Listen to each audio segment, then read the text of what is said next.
You can just tell that the tension is higher for the teams, even if you've seen the same players before last TIs. Everybody is so focused, and the level of play is I want to say a lot higher in terms of, like, there's more top teams, there's more top contenders. You always kind of know how the teams are going to end up, if they're going to be doing really well or if they're going to be ending up top 8 or bottom 8.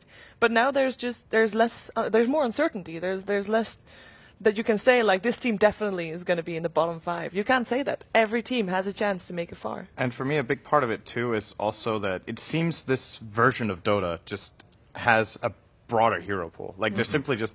the reason a lot of the teams can compete with each other on the level they do is that you look at a team like MVP Hot 6, they will pick the Huskar, or they will pull out a different kind of pick, because all those heroes can actually work, and the teams are starting to have, after having played the version a lot, they're having more confidence that they can make different things work, whereas I would say, you look back to TI3 or TI4, generally at this stage in the tournament, the number of heroes picked was lower, I would say.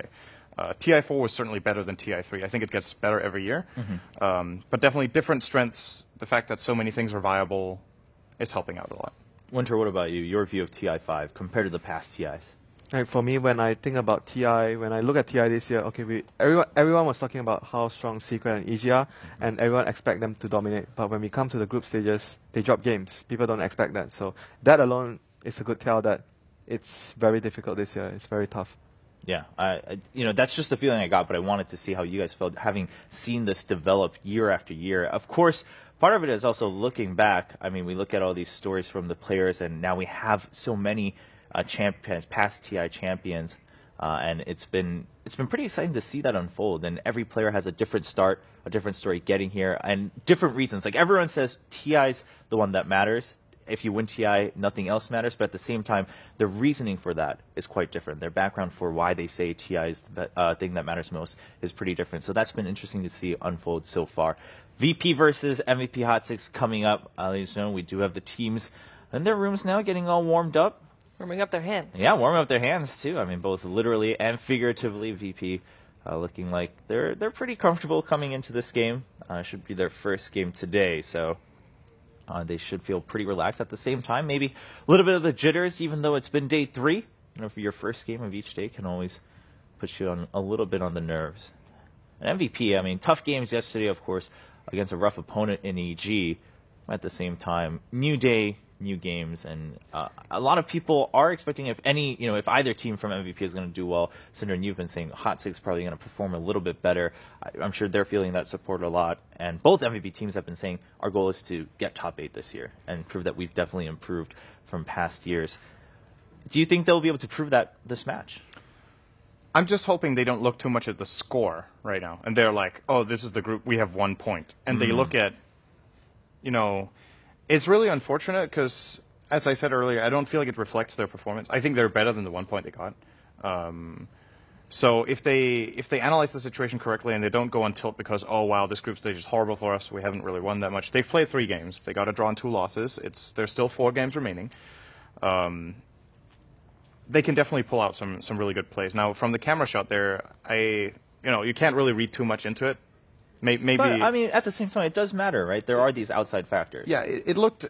Jerax looked either, maybe he's a little bit tired, or he didn't look like he was like, boom, let's go, right? He didn't look too into it, but I think as long as they have been constructive about their losses yesterday, especially because, once again, like, what do you take from the games? They pressured EG a lot in Game 1. They lost it, but they pressured them a lot, which few teams have done, right? Have really taken the fight to a team like EG as well as they did. So if they look at the positives, they find the flaws.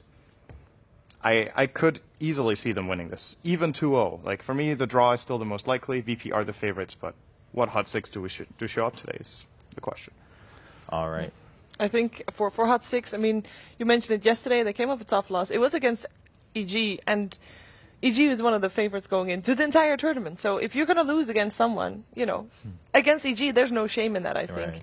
And, Jerry's did look a bit tired on that shot right now, but I think they can pull it together. I agree. They just have to have a bit of spice, and I think if they get a comfortable draft, if they get something that they like playing, and it doesn't even if they get something that they really enjoy playing, I think they'll get that, and they'll get their momentum, and they can take over VP. At the same time, Virtus Pro, I don't know, Virtus Pro is one of those teams that you can't really always prepare for because they come out with these weird things, the silencer core, we've seen it a few times already, and I don't really, you don't really know what to expect. You can't really prepare that hard for Virtus Pro, so as long as MVP Hot 6 know that and stay in their own corner basically, play around their own strats, play around their own strengths, then they're okay.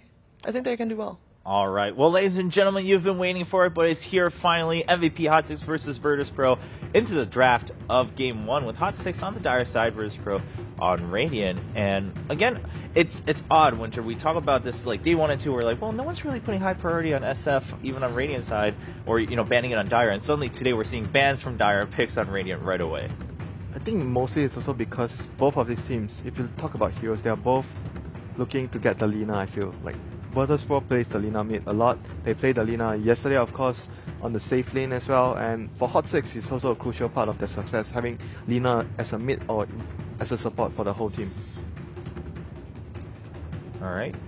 Yeah, there's definitely going to be some heroes open here. EG yesterday against MVP Hot 6, I think they first face banned Lina both games. Yes. Lina and Shaker, both the games. Lina and Shaker both games? Yeah.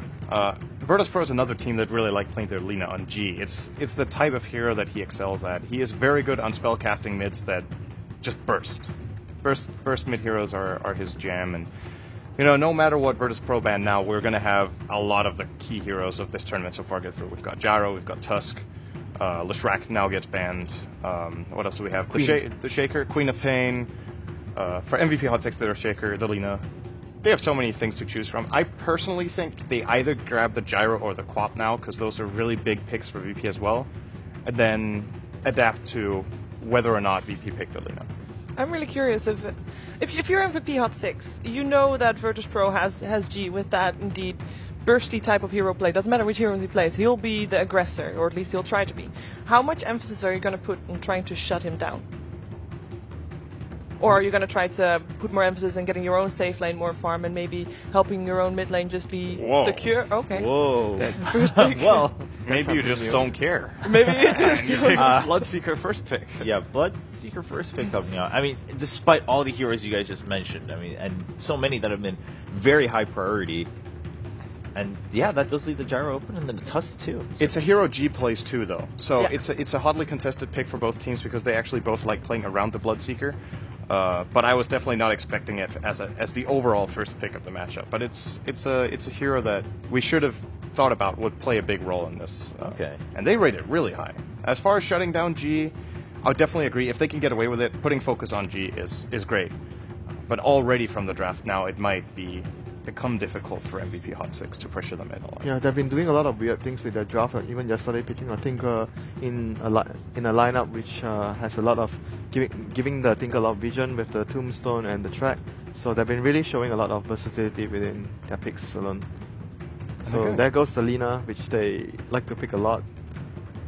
This means we still have, so out of the heroes we mentioned in the start as key picks, we still have... Shaker? We have Shaker. We didn't mention Bounty Hunter because for some reason we keep forgetting about him. But he is still in. MVP Hot 6 actually played that on Jerix yesterday against EG in the game that got really close. They had Tinker, Lesh, and Bounty as 3 of their picks in that. Yeah. Undying was another one which is banned by Virtus Pro this time around. Probably Sun's best hero. Yeah, the Dazzle being banned out too. Of course, Dazzle more and more finally just being outright even first picked or first banned by a lot of teams.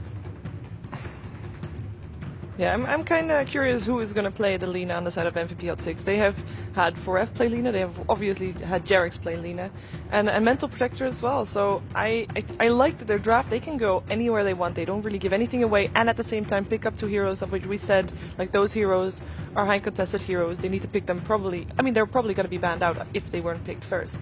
So I really like their draft so far. At the same time, Virtus Pro, picking Tusk and Gyrocopter, you can't really go wrong with that, even though people normally know what you're going to do with it. Yeah, definitely.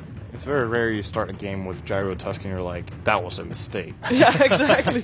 We should not have picked this. It's about where they take it from here. Like, it's just such a solid opener, all in all. It does force MVP Hot 6 to more focus on their own lineup because, as you said, Gyrocopter Tusk, you can do anything with that. And I said at the start, I hope that MVP Hot 6 is going to focus more on their own play, and they're kind of forced to because they have to ban out against what they don't want to play against, like a Dazzle in this case. to go up against Bloodseeker Lina. They don't want to do that. Which other heroes would you consider seeing them ban out? Is that a Bounty Hunter or Shaker, or do they still want to get that and not ban them out because of that? Right. I mean, at this point, also to consider is that VersusPro will get that pick afterwards in this ban after this ban phase. So, I mean, Winter, what are your thoughts? Storm being banned out, but that again still leaves those other heroes open. Of course, Storm hotly contested here at the same time. I'm thinking along the lines of, because they always like to pick the Zeus, and this could be the game to pick the Zeus with Bloodseeker. So it's much better with their lineup compared to the game against EG. So that could be one of the things that work. They would have Zeus, Paslina, very bursty heroes, very good versus Gyro. I mean, if Gyro doesn't go for the early BKB type of item build, he would probably struggle in those sort of lineups. Okay. At the same time, though, they might have in the back of their minds after yesterday that if only we hadn't picked that Zeus, but something that could actually take towers and breach high ground, we might have won that game as well. Like, that was the second game against EG in which they also did well, but still lost. So, you know, I could definitely see the Zeus working out. Their ability or their amount of spell burst is absolutely ridiculous, but they need to keep their eye on the prize, which is you need to destroy the Ancient. It's cool to kill. The kills need to lead to objectives. It's that simple. And personally, I would like to see MVP Hot 6 grab the Shaker here and then build into more of a physical carry lineup where they will be able to... Nope, too bad. Take the towers. Because Shaker is a great pick against Tusk and Gyro, in my opinion. And now VersusPro like it themselves as well. It's good at stopping Bloodseeker in his tracks when he's trying to run heroes down. And also just a solid AoE team fighter, which is the style VersusPro likes to play. Yeah, and they have very good, like, if they take a fight at enclosed areas, they have the shards and the fissure, so they can easily trap out targets in narrow ramps and even the Roshan pit and stuff like that. So they definitely have the advantage of like Terran. For Hot 6, do they just respond with a clock at this point then? It could be Or very do you strong. still try to round out something else? Oh, Or- there you go. There you go.